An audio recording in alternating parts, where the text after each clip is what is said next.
નમસ્કાર. ચાલો આજે આપણે સંસ્કૃત શીખીએ, પણ એકદમ મજેદાર રીતે.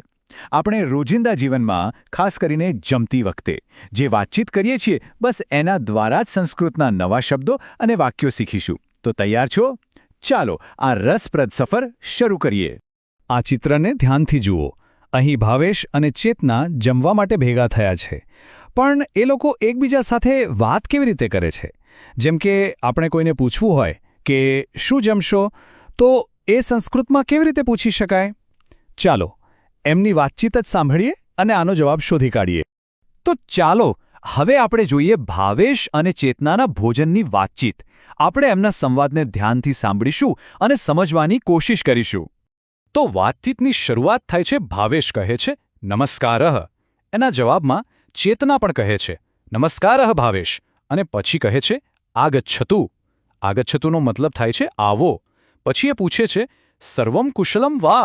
મતલબ કે બધું કુશળ મંગળ છે ને, અથવા મજામાં છો ને? હવે ભાવેશ જવાબ આપે છે, સર્વમ કુશલમ. એનો મતલબ તો સિમ્પલ છે, બધું બરાબર છે. પછી ચેતના જો કેટલી વિનમ્રતાથી કહે છે, ઉપવિશતુ, એટલે કે બેસો. અને પછી પાણી આપતા કહે છે, જલમ સ્વીકરોતુ, એટલે કે પાણી લો.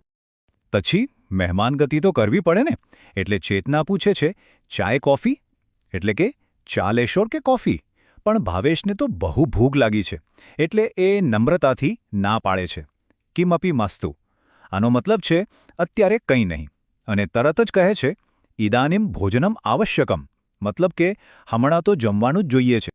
અરે વાહ! ચેતનાએ તો બધી તૈયારી કરી જ રાખી હતી. એ તરત જ કહે છે, ભોજનમ સિદ્ધમ એવ અસ્તિ. આનો મતલબ શું? જમવાનું તૈયાર જ છે.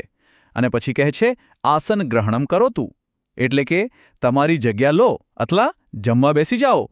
હવે ભાવેશની ભૂખ તો વધી ગઈ, એટલે એ કહે છે, કૃપયા પરિવેશયતુ, મતલબ પ્લીઝ હવે પીરસો. અને પછી જે સવાલ બધા જ પૂછે છે એ જ સવાલ એ પૂછે છે, ભોજને કિમ કિમ અસ્તિ, એટલે કે જમવામાં શું શું છે? આ વાક્ય તો ખાસ યાદ રાખવા જેવું છે, બહુ કામ લાગશે. અને હવે આવે છે મોંમાં પાણી લાવી દેવું મેનું. સાંભળો ચેતના શું કહે છે. ભોજને વ્યંજનમ અસ્તિ, એટલે કે શાક છે. રોટિકા અસ્તિ, એટલે રોટલી છે. મોદકઃ અસ્તિ, એટલે કે લાડુ પણ છે.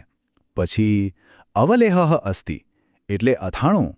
ઓદનમ અસ્તિ, એટલે ભાત. ચ દાલમપી અસ્તિ, અને હા, દાળ પણ છે. વાહ ભાઈ વાહ, શું જમવાનું છે!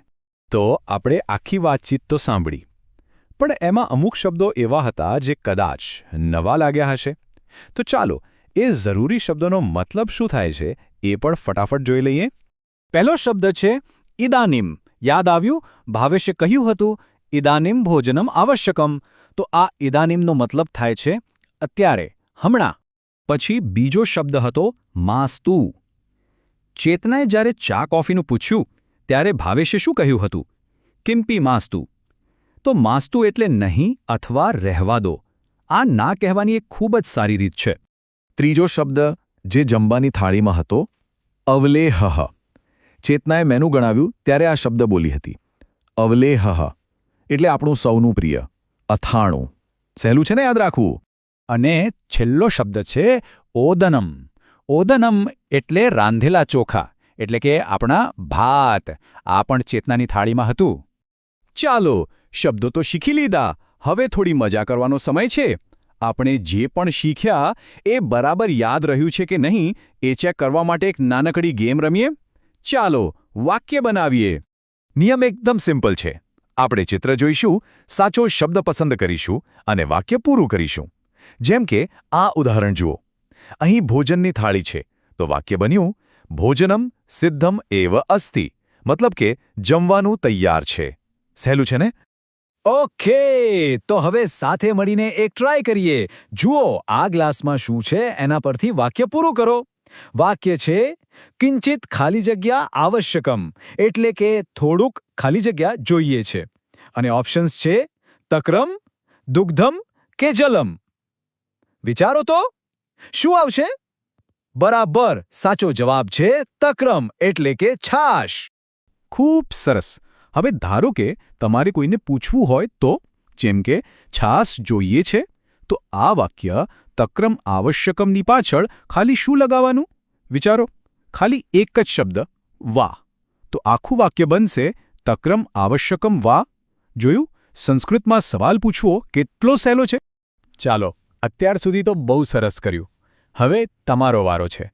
આપણે એક નવી વાતચીત જોઈશું અને આ વખતે તમારે મને ખાલી જગ્યા પૂરવામાં મદદ કરવાની છે.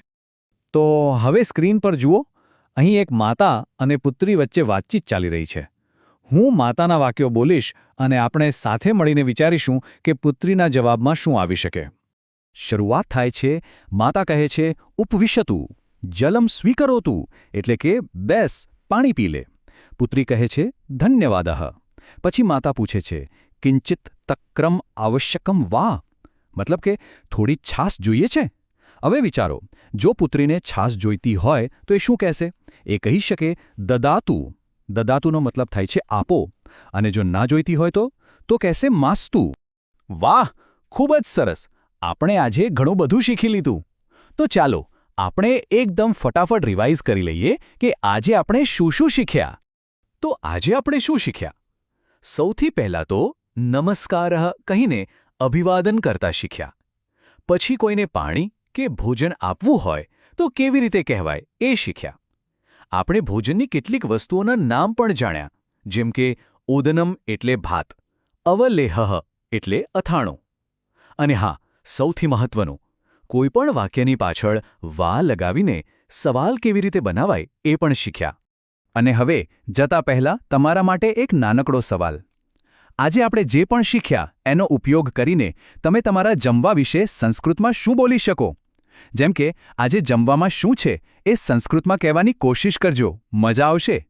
ચાલો ત્યારે ફરી મળીશું. નમસ્કાર.